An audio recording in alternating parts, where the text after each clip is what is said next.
But a break and run, that would settle you, Phil.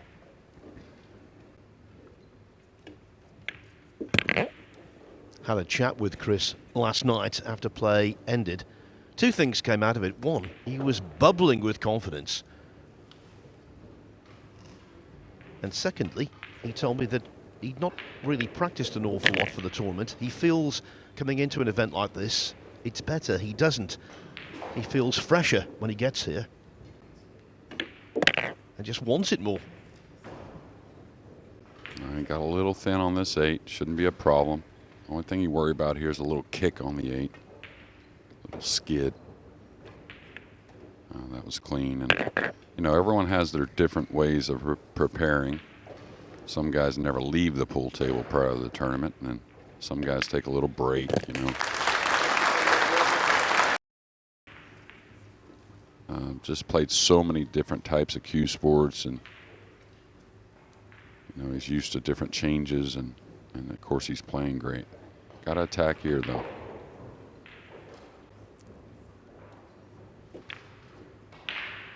Is cue ball going to get there? I thought the 6, even though it wouldn't hit perfectly, I thought it was going to slide in. On a new table, so did I. Now that tells us a lot. And that's what happens on a slick table. Actually, a lot of people say hit it easy, but really when you have a hair more speed, it tends to slide a bit more off of that rail instead of bouncing. So just a little light overall. He's going rail first, so he's got to judge this nicely. And these guys will realize the bed is going to be a little faster. The rail's not so much. Now Phil will keep you posted on those outer scores. We do have 2 other matches going on in this round of 16. Yes, it will be a little easier to keep everyone updated on 2 other matches as opposed to 23 at times during the course of the last 4 days. Now this is a really thin shot. Fiddly. Our first extension of the match.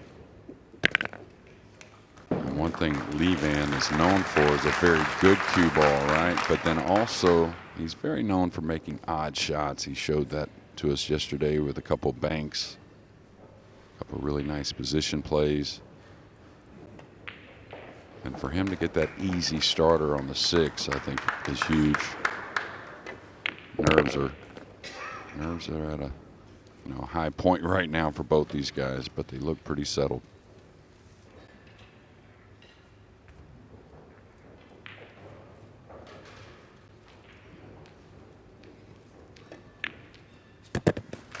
Corteza wins the rack. Immediately admonishing that individual. No, unlucky kiss, but you could call it a little unlucky, but when you track it below the rack, you can scratch without the kiss a little more often and then occasionally get that bad kiss like he did here. So ball in hand for Chris Melling to start game 3. Start the clock, please. He's got to like what he saw there, though. 2 balls in the corner, the one in the side, 3 down off the break. So may go for this bank. Yeah, this is going to give an open shot. And really hard to fault what happened here. It was more about the push out itself, Phil. We always describe the push out as a game within a game. It requires thought, and it definitely requires full attention. And I don't think Melling gave that one his full attention. Thank you. The knock-on effect. The Filipino has got a really good chance here. Oh, this isn't going to be what he wanted. He was worried about catching the 6. Maybe let up a little bit. I'm not sure why he added the spin on the ball, though. I thought he would come between the 5 and 9.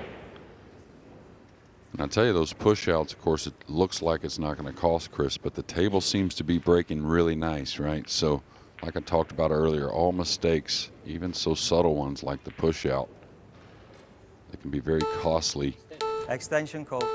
At this round. Very tough hit on the slick table here. Wow, he got it short. You wouldn't expect that. Balling.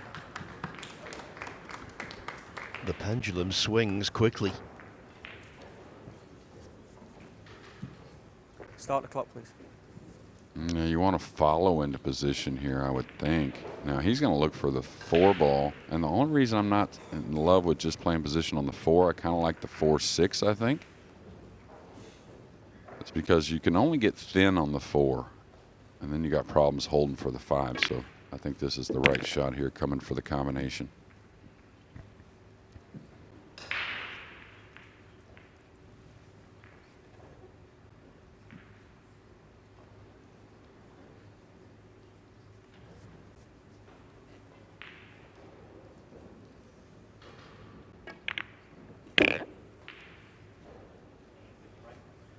If you watch Melling's cue action, there's a discernible pause after the backswing, but it's not quite as exaggerated as it used to be.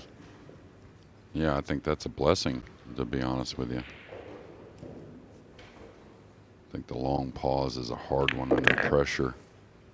You don't feel as much of the backswing to swing forward off of, and now sizing up a combination in the corner. And I think about Chris Melling a lot. I just, love his game, and he's such a great asset for the sport. It's fun to watch. You never know what to expect. But I also wonder what hurts him worse, a mental mistake or a physical mistake. Neither are too friendly for a player, but for me, it was always more of a mental mistake that really kind of crushed me a little more than a physical mistake. Against Roland Garcia, leading 4-0, as Melling ties up Corteza, and it's 2-2 Ko-Ping Chung and Yoni Uski. Yeah, I don't know if he cut him off to that 2-rail kick to the top rail, similar to the kick shot he just fouled on after snookering himself on the 3. So he probably feels a little better about this one just because he just shot that type of shot, but it's in a bad spot overall. Gonna have some speed on this. Call. Foul stroke. Ball in hand. Jeremy, action replay from the previous rack Start the clock, please. in this last 16.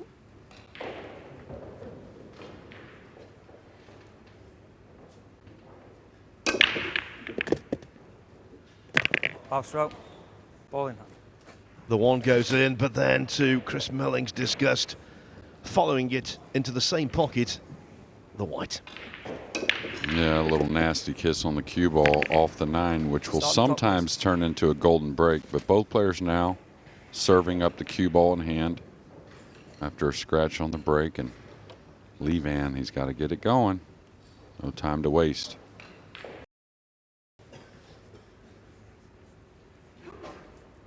But, whether you need to take your extension just to settle yourself, whatever it may be. Of course, these guys get on with it anyways, but you have to at least think about the slick felt a little bit, and I can tell he's getting a little rush once he's down on the ball.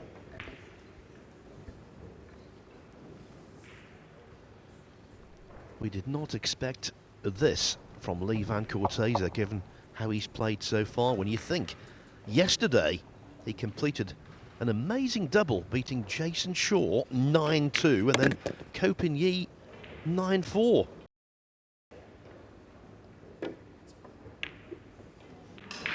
And I think comfortable is not the word for Lee Van right now.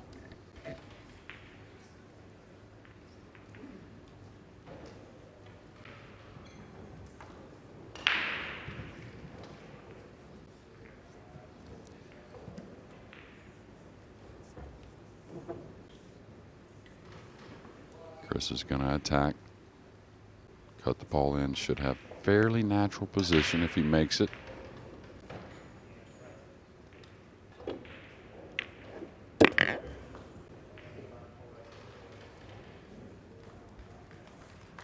For me, that was his best shot of the match so far, and it could be the most significant.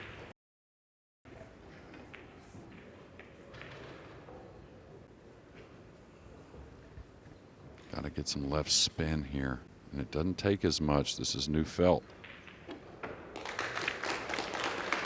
Got Foul in stroke, behind it. ball in He's hand. giving up ball in hand.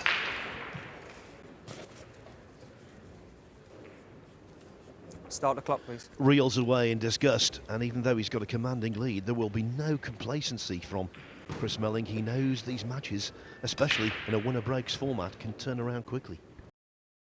We thought it was going to be a multiple barrier. It's only the two. Yeah, but a good smart play. It's a simple shot from Chris, and with a big lead, that's what you want. Keep it simple. Wow, Foul stroke. missed kick, and that's just Ball not in something you see, not only from the top players, but especially the Filipinos.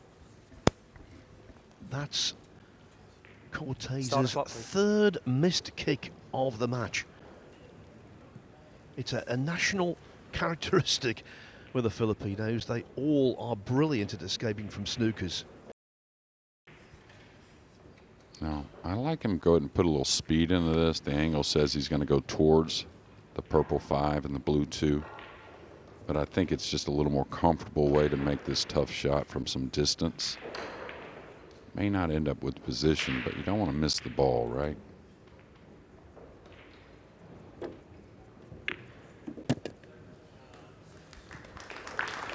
Ping! And he's got some form of angle on the 2.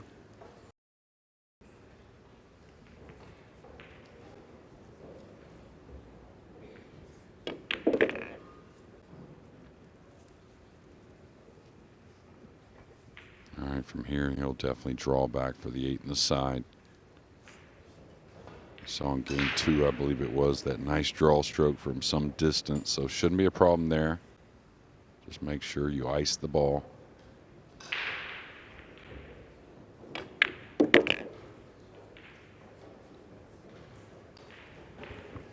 Surely now just one last test to pass. Yeah, and I think he needs to go to the top rail here. He's got a little more angle than it appears, which I think is a more comfortable way to shoot this ball.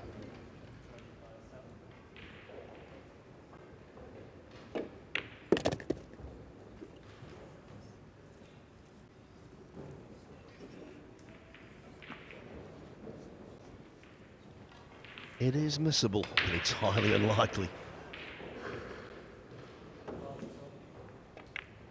You know, as clean a set as we've seen, Melling Phil. is right. And match. Very, very impressive. They call him the magician, and he's cast his spell there.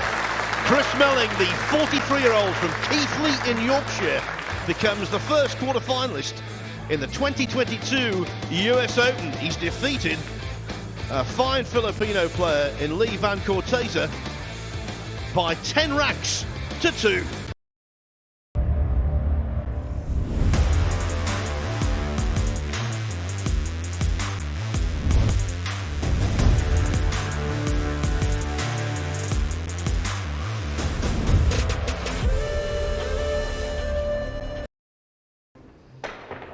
But Kaçi has the break.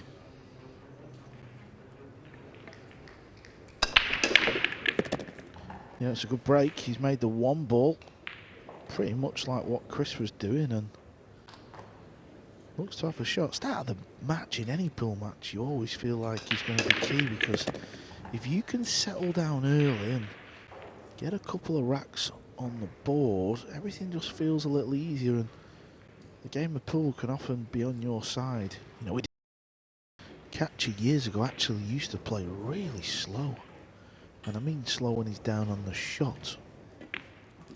He used to aim for what felt like minutes. Yeah, it's unusual. Normally, if players change their pace noticeably in their career, they tend to get slower as they get older. But when he was so extremely young, you're absolutely right. A very deliberate style, I think you might say.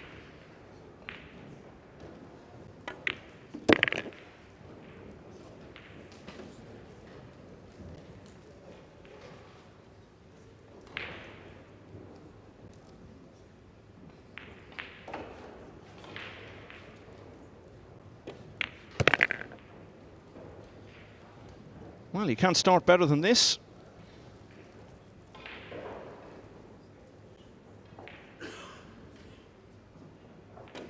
2 racks, 2 break and runs, 2-0 to Eklent Kaçi. These are so hard to judge. Sometimes you almost need 2 goals.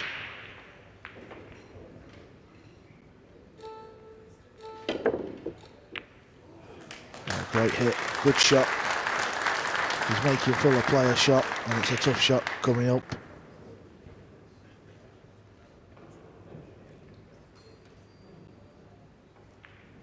Joshua Filler, marginally the older of the two, recently turned 25.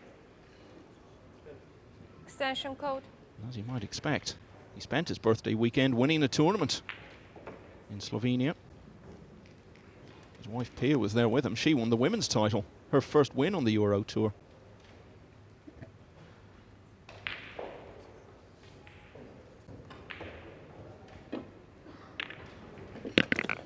Joshua Filler, arguably the greatest potter on tour, and that is why his back's against the wall. He's 2 down, he's not really had a visit, and he strokes that one in like it's over the pocket.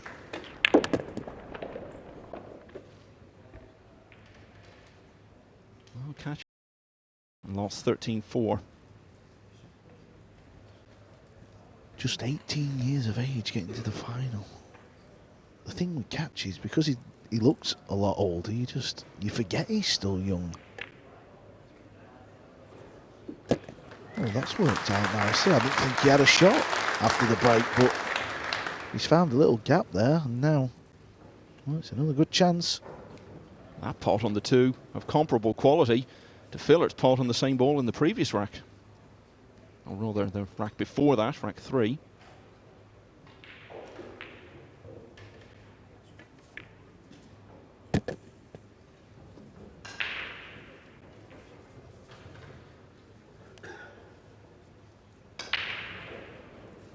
Gonna have to go forward with the cue ball, purple 5 into the right centre, and he needs to roll through and at least land straight on the 5. Doesn't want to land too short, and then the cue ball starts rolling towards the brown, the 9 ball and the 8 ball. And you see, where's he finished with the cue ball? That's going to be good enough. Yeah, it's on the rail, but it's all about making sure you just pop the 5 now.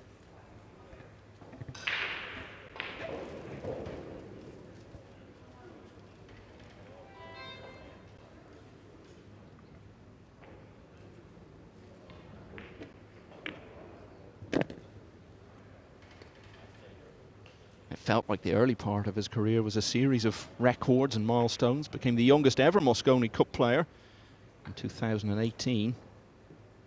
Still just 19 years of age at the time.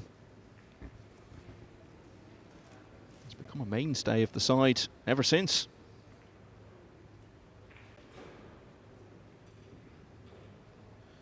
Yeah, and if he's going to represent Europe this year, he's going to need a wild card.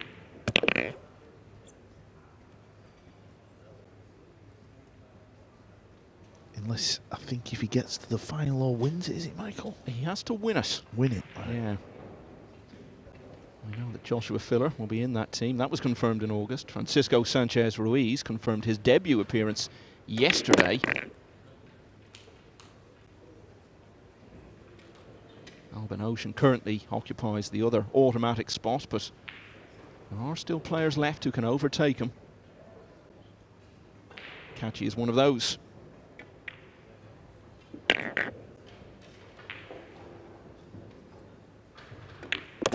And he's certainly putting himself in a strong position here. Eklent Kaçi leads Joshua Filler 4-1.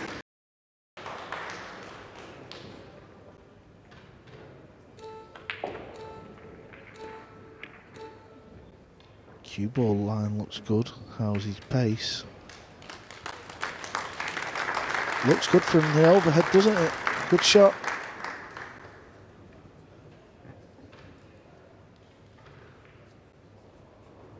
This is what you can do when you're controlling a match. Got to maintain that control, whatever happens. Don't let your opponent get a foothold. Even if you're not potting, just keep the pressure on him. Make him come up with the answers. That's what Kaçi's doing at the moment.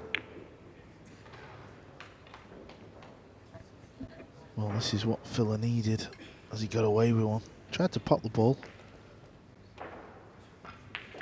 Maybe Kaçi can see an edge, but Kaçi's jump shot is a lot easier. I think he's got the jump cue in his hand.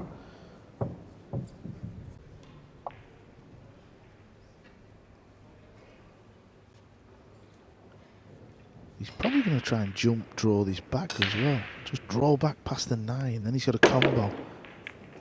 Yeah, that's what he tried. It was a good opportunity there for Kaçi, but the run of the ball, he's definitely favouring Eklent Kaçi at the minute because the purple 5 has tied up on the 4. It might be okay as long as the 4 goes in the top corner. Josh is just having a look. I think you can mark that one down as a mistake on your sheet of paper, Michael. Kaçi would have fancied that shot. So Josh feels like this goes in the side. And the side pockets on a pool table can be weird. You just catch one of them points because they're so sharp. Usually when you're at the point, it doesn't go in, especially the near one.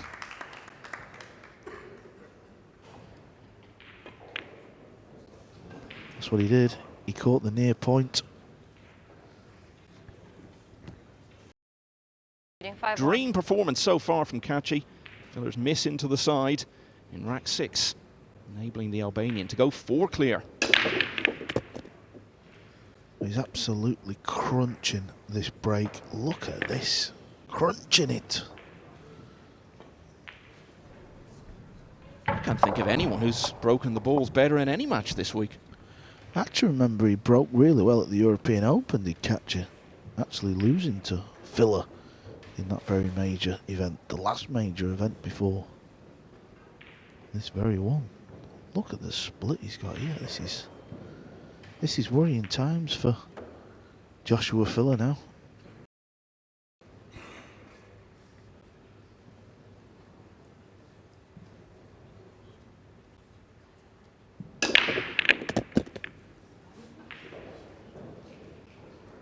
This is relentless, Carl. Yeah, Filler's in trouble here. Kaçi's not missing.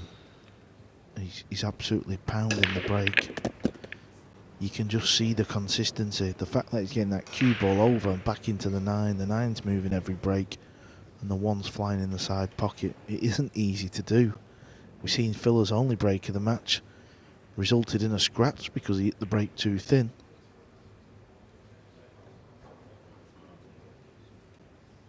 And along with that, he's getting shots at the lowest ball. There's no clusters. You know, when the cue ball's not tight up against balls, the jump cue's always going to be on. And that's what he's decided to have a go at. So, this is not an easy shot. It's not an easy jump shot. But things are going his way in this match. Oh, he stayed over the pocket, and I think he's got away with one. Yeah, he has, because I can just see Filler coming straight to the table with the short stick as well. Good effort from Kaçi, though. Well, it's now or never for Joshua Filler. This simply has to go. He's got to win this rack, and he's got to put a 3 or a 4 pack together. No, it's not happening for the young man, the former champ, the 2019 champ. There's almost a look of resignation on his face there as he left the table, like he knows this has got "not my day" written all over it.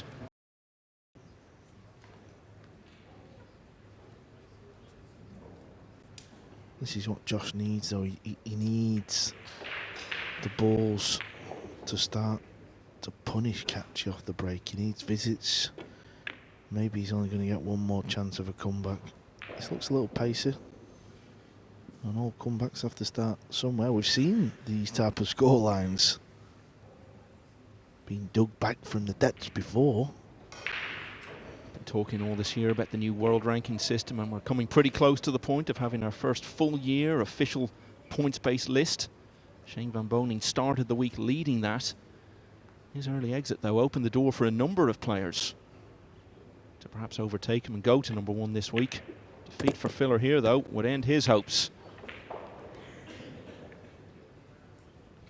This is just what happens, though. It's simply unbelievable. He's 8-1 down.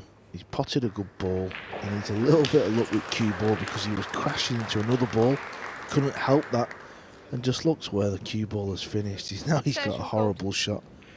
He's jacked up, just off straight. He's got to fire this ball in at 8-1 down. So often he delivers the goods with tough shots under pressure. In this situation, it would be so impressive if he did it. Well, he's done well there to put things out of his mind. But how's this finished? Well, it doesn't pass the 6, does it? I mean, if the bank shot's on, if he can bank it, if the 6's not in the way, he might just have a go at the bank. It's tough to see from the overhead. Well, it's almost a nothing to lose scenario now.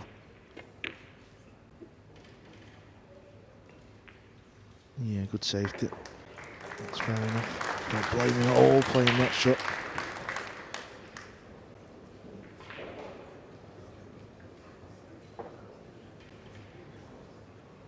I'd have to say, Carl, even if he doesn't win this US Open and claim an automatic Mosconi spot, if this is the kind of form that he can keep showing even for another couple of matches, Alex Laley is going to find it very hard not to put him in the team.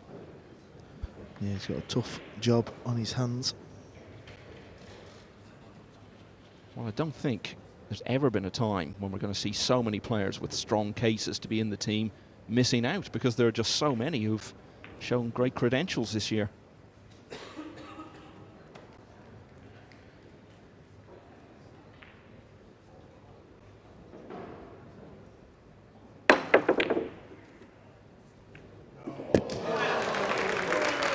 Well, when it's your day, it's your day.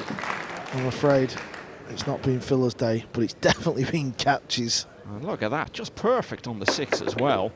Settle down, please.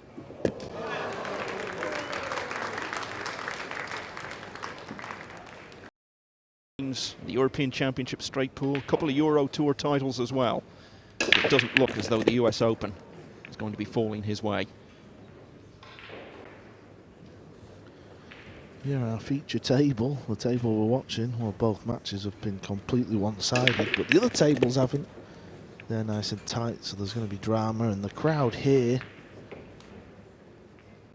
got good views of all 3 tables. There's a nice crowd here today, and I'm sure every other match we see on this table coming up, it's not always going to be one-sided.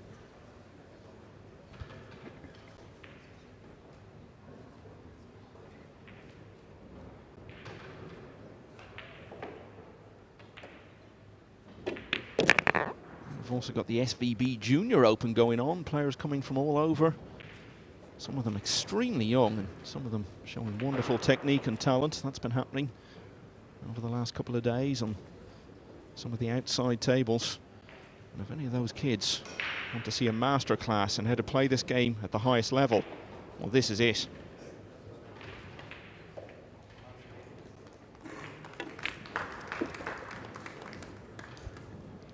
Well, Joshua Filler's took his glove off, he thinks.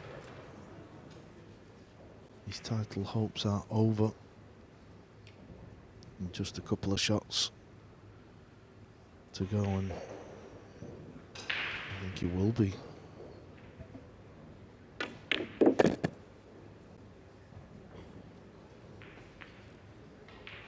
Well, they've met so many times in big matches in 2022. Filler has very much had the upper hand. Going into this, though, if someone had said, well, Kaçi's going to win this match, the reaction would have been, okay, well, it's a bit of a surprise, but not a massive one. We know what a capable player he is.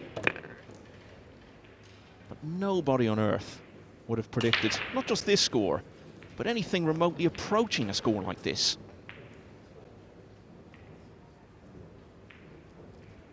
No, we're so used to seeing Joshua Filler do this to his opponents. It's very rare someone does it to him, but you know, the break he's broke well, hasn't he? He's had the opportunities and he's obviously been taking them. Cue ball is perfect, so that's going to be it. Kaçi's going to book his place through to the quarterfinals with a good shot here to get back on the 9.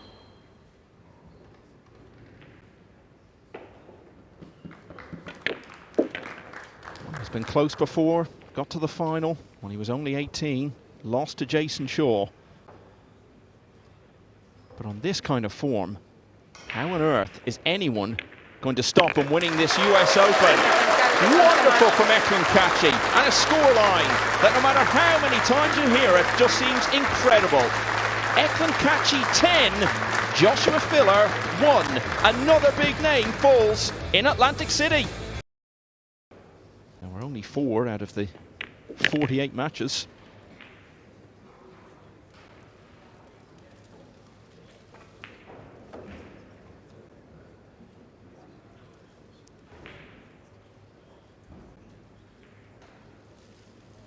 Landed 2 straight, hasn't he? He's not happy, but he can pull the cue ball back to where his bridge hand is now. He'll still leave. He's gone forward instead, so he did have some angle. He's okay.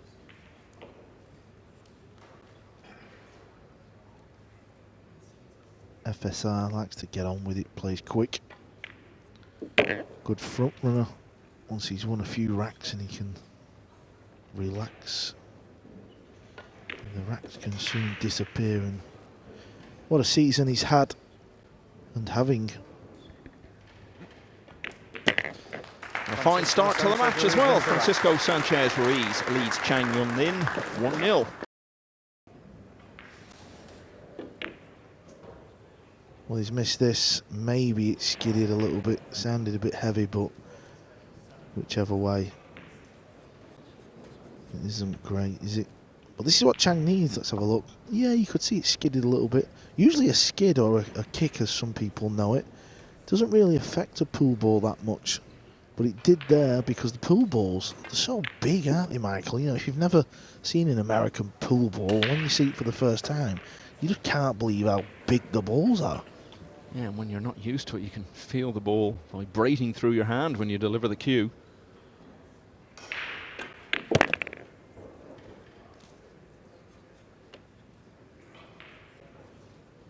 So Sanchez Ruiz had the chance to go 3-0. Chang Jung-Lin got his opportunity to stem the tide. Early stages, FSR won ahead at 2-1.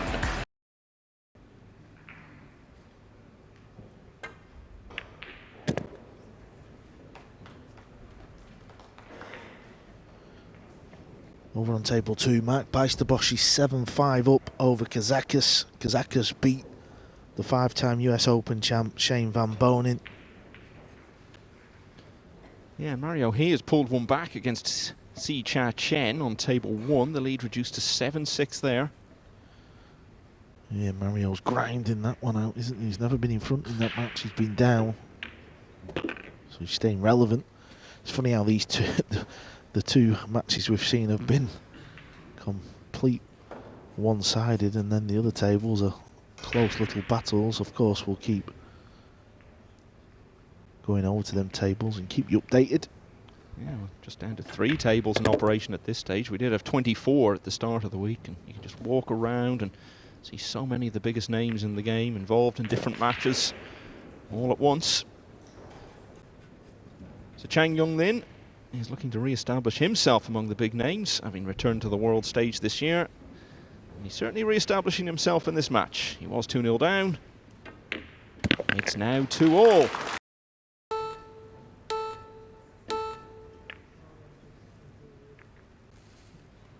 Yeah, good shot. That's the way he's played it. Kick one rail to send the 2 over there and just split the cue ball. And you always knew there was a wall of balls where good things can happen, and good things have happened. Defending champion is the only player, along with Conrad, yet to start his match. He's practicing away over on the side Extension call of the room. Yeah, he was one of 6 players from the Philippines to make it to the single elimination stage, the last 64 as it were. 3 of those went in that round. And the other 3 all made it into the last 16, but 2 of them already gone.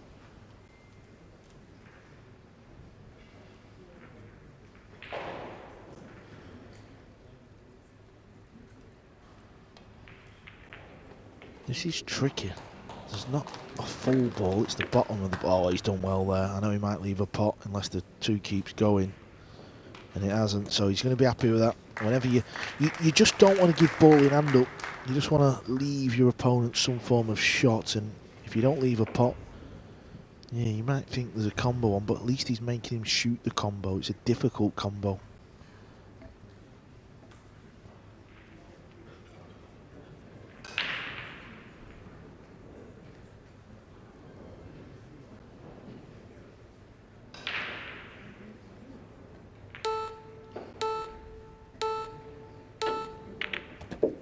Oh, that's a fine shot. Whenever there's distance and he had an angle, good shot.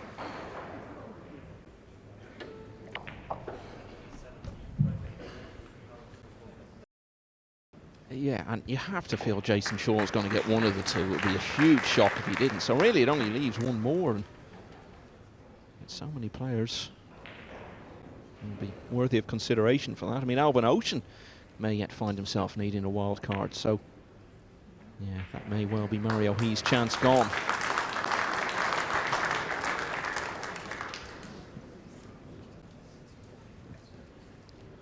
Well, he's got him locked up in jail here. He's cut out a couple of rails.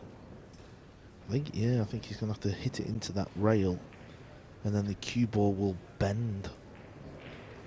This is brutal, absolute brutal. Any contact though, there's balls down there. May get a little bit of luck. Well, good luck hitting this one.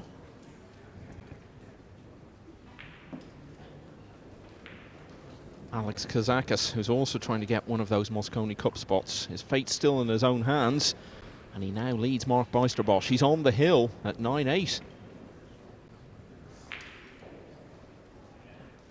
Remember, he's got to win the tournament to get one of those 3 automatic places on the European team. Oh, I tell you what, that is a phenomenal hit. Forget about if he's left the pot, but just to hit the ball, you know, the rest of it is out of his hands, to be honest. But what a great shot there from Francisco. I mean, we all make errors, but I think he's due a big win, that big modern day US Open, the World 9-Ball Championships. You know, one of the big events now. The game's changing at the professional scene. Oh, just as I've talked about mistake, what does he do? Why does that always happen? We had one the other day when Jeremy was talking about Shane Van Bonen in the most glowing terms you could possibly imagine, and then Shane played probably the worst shot I've ever seen him play. No, this is a position you don't really see. He's just going to feather off it. Yeah, and what he's done here is Sanchez may have to take a gamble because he can't play the same shot Chang has just done because he will scratch. So can he try and tie that 6 up near the 9 and get the cue ball up towards the 7, or can he play off it really thin and use the 9 as a blocker?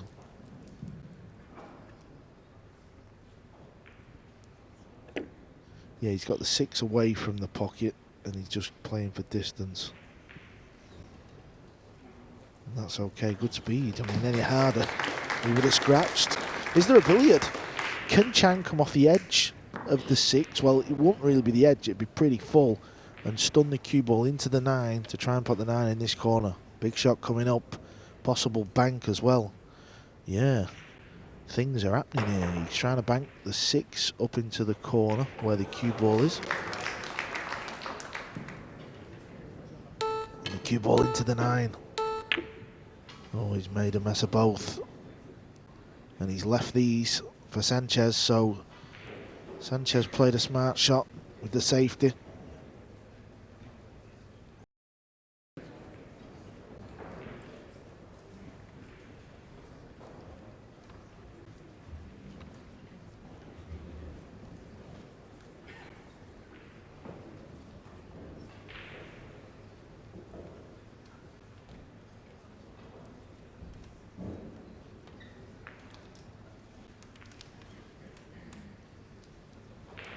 Yes, he can see the potting angle and he can get the cue ball 2 rails to miss the 8.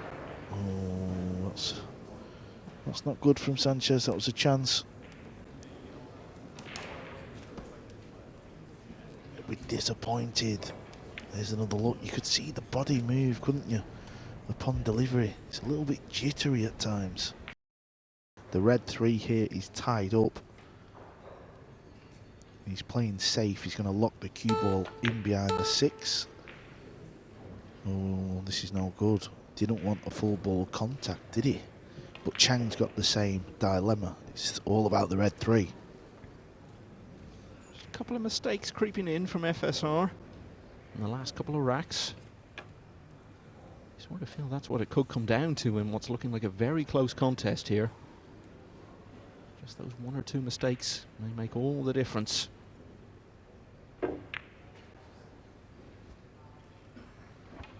Chang's having none of it. Didn't see any value in potting the 2.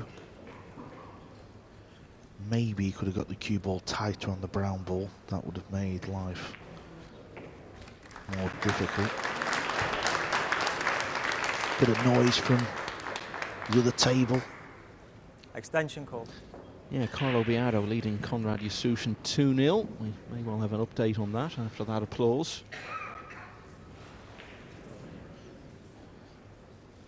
It's quiz time, Carl. I'm going to give you a list of players. I know you love these. Nick Varner, Mika Immonen, Darren Appleton, Shane Van Boning. What is that list? Defended the title. Very good. The only 4 players to have retained the US Open. Carlo Beato looking to join them this week. I mean, I thought it was going to be a difficult quiz. Oh, what a jump shot. That is my call. Never mind the quiz. That was difficult. That's why Chang had to get the cue ball tighter on the 7. He had to take the jump cue away from Sanchez. He didn't.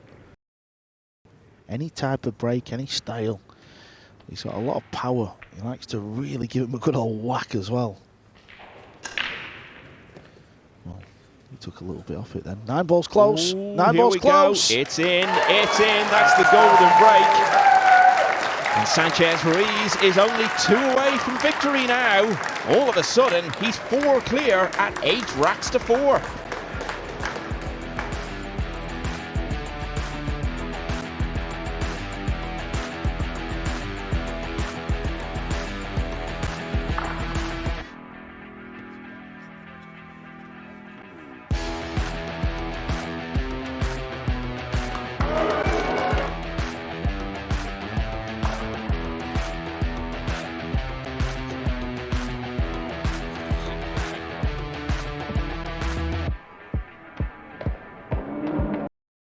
Boning. That's his 3rd missed ball of this match. How many racks is it going to cost? Chang's going to need a little bit of help. He's got to take care of these remaining balls, which he should do looking at where they are at.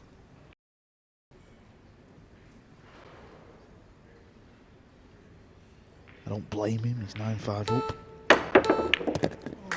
He's made the pot.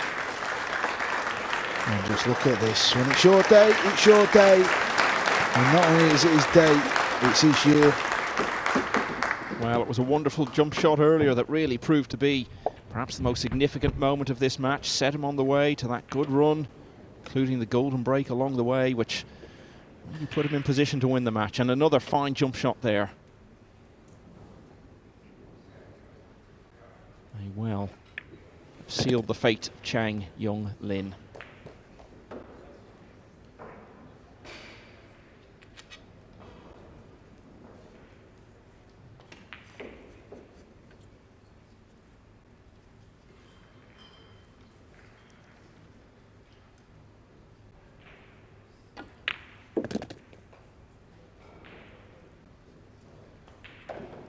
Talked about what a nice guy he is, and as is so often the case with nice guys, maybe in the past he's just lacked a fraction in terms of belief in himself and his own ability. But throughout this year he's given himself more and more reasons to change that. Comprehensive win over Shane Van Boning in the semi-finals of the UK Open certainly springs to mind. So of course does the World Cup glory.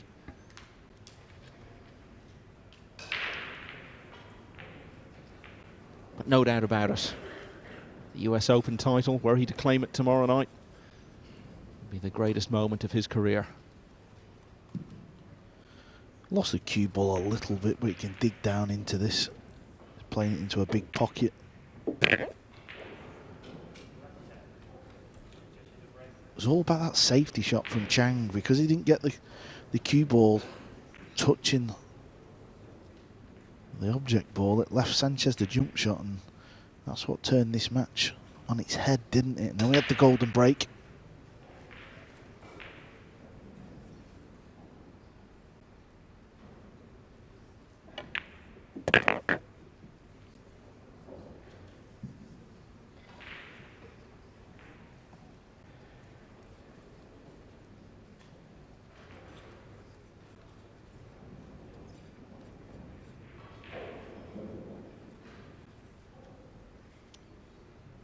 So we did wonder if the let-off that Sanchez Ruiz handed to Chang in the previous rack might be the start of a big turnaround.